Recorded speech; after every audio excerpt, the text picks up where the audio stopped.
अस्सलाम वालेकुम, मैं मोहम्मद अफजल। सारा यूट्यूब चैनल है पिंडू जट जड़ साइड चैनल तो नवा है, जल्दी जल्दी करो सब्सक्राइब। आज तो नहीं खड़े नवा व्लॉग के 4-5 दिन नौंदे पैन ते जेड़ा मेरा चाचा है ना, मतलब उस मिली इजाज़त उस आखे है तो वीडियो बना व्लॉग बनाए कर अच्छे अच्छे। मैं शामी आते ना तेरे को व्लॉग लमना है, हर हाल है तेरे को व्लॉग लमना है। मैनू एक काम दी खाली लगी होंदी ते तां कदी कदी मैं 4-5 दिन आंदे पर 5-6 दिन आंदे पर मैं दुआएं सियालकोटी चूं ते ओ मैनू उस बैल दित्तो है। मैं उस बैल में दित्तो है व्लॉग बनाए कर जितने थोड़ी वदन है मेरे एल व्लॉग तो यार बना देते। मैं ठीक है चाट नू वायरल होने साडा फायदा होना और तो किसी का फायदा नहीं होना हो सके।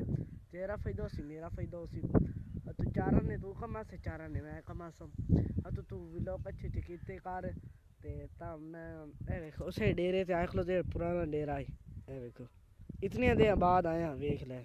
मैं अदर गया वा इत्थे इत्थे मक्की होंदी है सारे पासे मक्की होंदी है सारे पासे मक्की होंदी है ते उधर मैं मतलब इत्थे गया वा ते वापसी आया तो मैं परेशान रह गया। मैं कि बनी ये सारे पास मक्की को नहीं खलोती, एक परले पासे कणकां ही खलोती है नी जनाब। इस पास चेक करो ऐ इत्थे दोबारी मक्की गड़ी गई।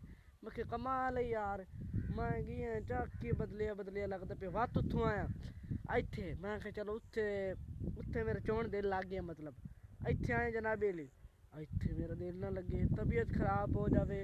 हुणी मेरी थोड़ी तबीयत खराब है, सिर नू दर्द है ते उन्दा फोन आने कती उसे भाई व्लॉग बनाए नहीं।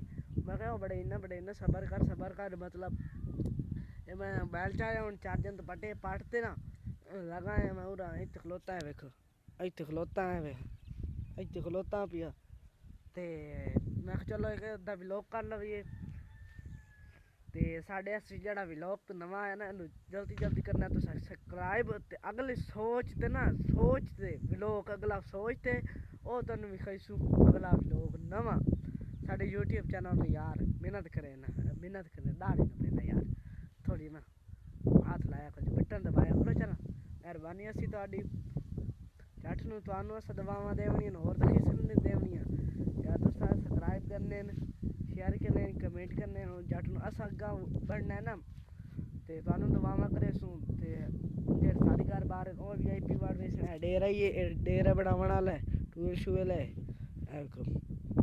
इन्होंने सेट करवा ते वत बाद इंशाअल्लाह अगले व्लॉग दे इंतजार च रवै।